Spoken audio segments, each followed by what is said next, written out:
Alright everyone, it's time for the Occult, video 171, which is I refuse to believe that existence is boring. Now, here's the thing. I believe in secularity. Government should be secular, absolutely a separation of church and state, and everything that goes along with that. Culture should presume science. It should presume reason. It should presume that things can be explained in a mundane manner. This is where the occult begins. When you see something like a ghost hunting or something, those people are assuming that any potential encounter with the paranormal is inevitably real. They will delude themselves into believing it's real. They're not searching for truth. They're searching for one of two things, a thrill or money. At that point, they just see every little creaking floorboard to them as evidence of a poltergeist. To a person who's a real UFO enthusiast, every light in the sky that they can't directly account for isn't just a UFO, which it is. It's unidentified and it happens to be flying, so that's technically true. But it's also an alien. It's little green men. Or it's some sort of spirit up in the sky, maybe. You know, some great Hopi spirit. The blue kachinas flying overhead. You know, they're usually wasted at the time when this happens. But here's the thing. I also don't believe that all of the spiritual lore that's ever been written is nonsense. I don't believe that science, as of right now, can explain everything. And I refuse to believe that in this existence that I can witness as an anecdote through my senses around me is completely and totally mundane. Doesn't make sense. There's still a paradox about why there's existence in the first place. I think that that's the great cornerstone of modern paranormal thought. Ultimately, it can no longer be based on dragons in the woods. They can no longer be based on ghouls, roaming through graveyards, because for a lot of these things, we can rationalize at least a great many cases away. We can say it's an unexplained creature. It's an unexplained phenomenon, but science can quantify. It's able to be. There are some things, though, that science hasn't been able to do so yet, and I would say also, you've got to understand, strictly speaking, a lot of times what you have in older lore with regards to the occult, with regards to magic, you'd think of alchemy. Alchemy is literally nothing more than chemistry. The compounds spoken of exist. They are real. The fact that they're not as medicinal as they thought and could be poisonous in some cases and drive you mad with mercury poisoning, that doesn't really matter. They were real chemical processes. The concept of transmuting gold as the ultimate goal of some alchemy, which isn't, by the way, even the ultimate goal of true alchemy. That's sort of a side project, mostly related to counterfeiting. The Petit Albert has an interesting passage on making fake gold, and it's quite literally counterfeiting. It's openly proclaimed to be so. It's, hey, here's how you can get rich. You can fool people into making them think that this is real gold, because it sort of looks and feels and acts like real gold. Here, go ahead and multiply your money in the most literal sense. No. Even the concept of transmutation, if you said it 500 years ago, people would say, yeah, of course you can transmute things into gold. You use like sorcery or some weird biblical stuff. It can make gold. Absolutely. It's a pure substance. If you asked 100 years ago, people would say, you're crazy. You can't transmute elements. Gold's an element. You can't make it. It can only be made by like stars or something.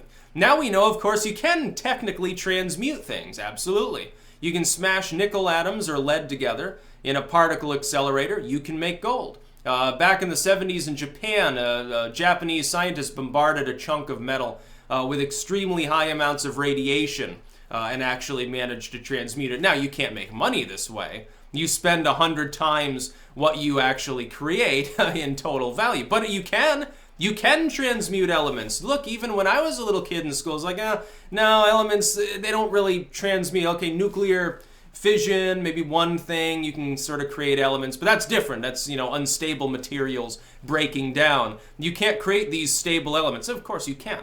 Particle accelerators have shown us, yes, indeed, it is possible to do this. You just need enough energy. You need enough kinetic energy smashing those atoms together.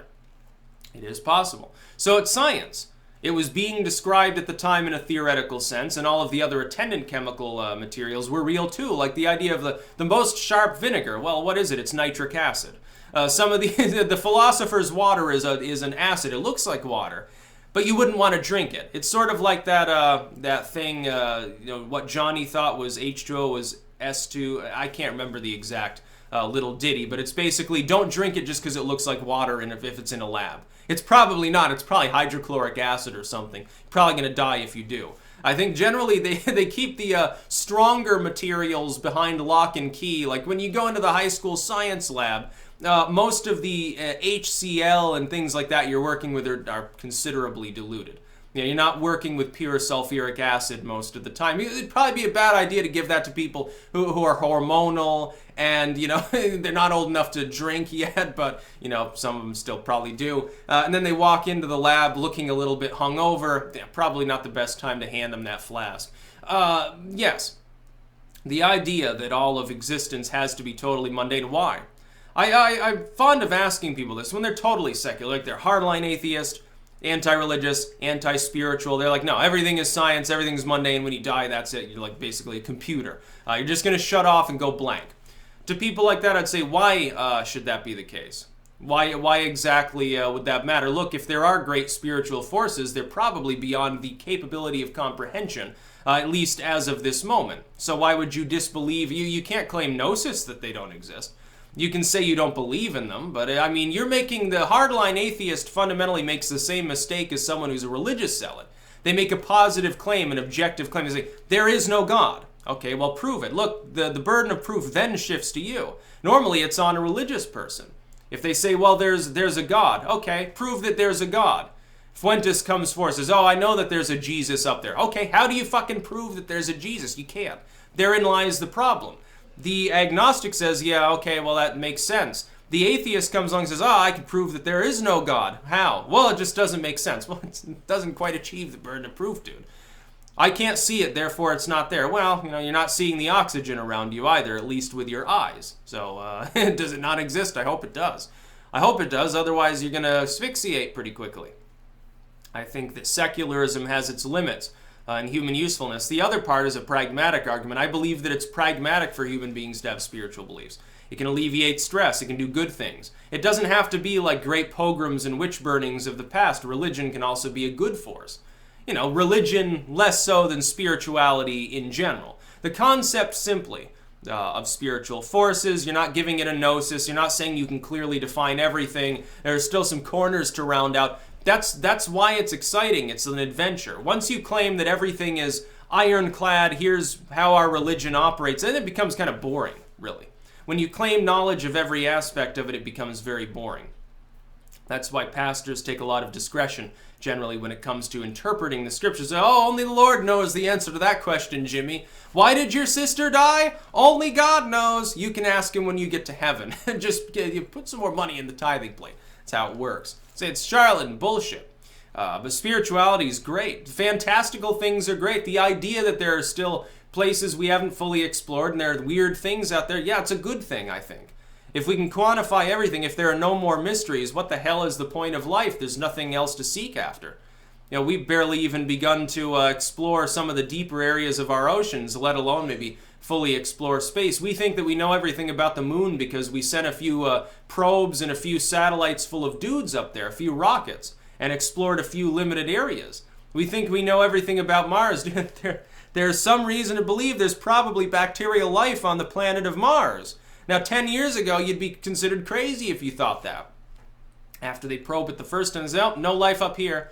Nope, no life. But yet we've got what appear to be organic-looking remnants on some rocks from Mars and from the moon. I think that there's some mysteries out there still. I think there's life on other planets.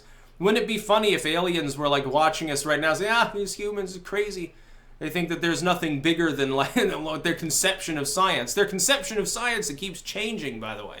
By the way, religion does scarcely better when it claims to know things that it ends up being proven wrong. Oh yeah, we know that the Earth is the center of the universe. Well, no, it's not, but you thought it at the time. But there might come a time at which that Earth-centric model comes back into vogue. It could. Who knows? Science changes its mind, religion changes its mind, everything's malleable and changing, and yet people think that they have some ultimate objective proof about all of existence, just not exactly the way that things work. That's about all. Peace out.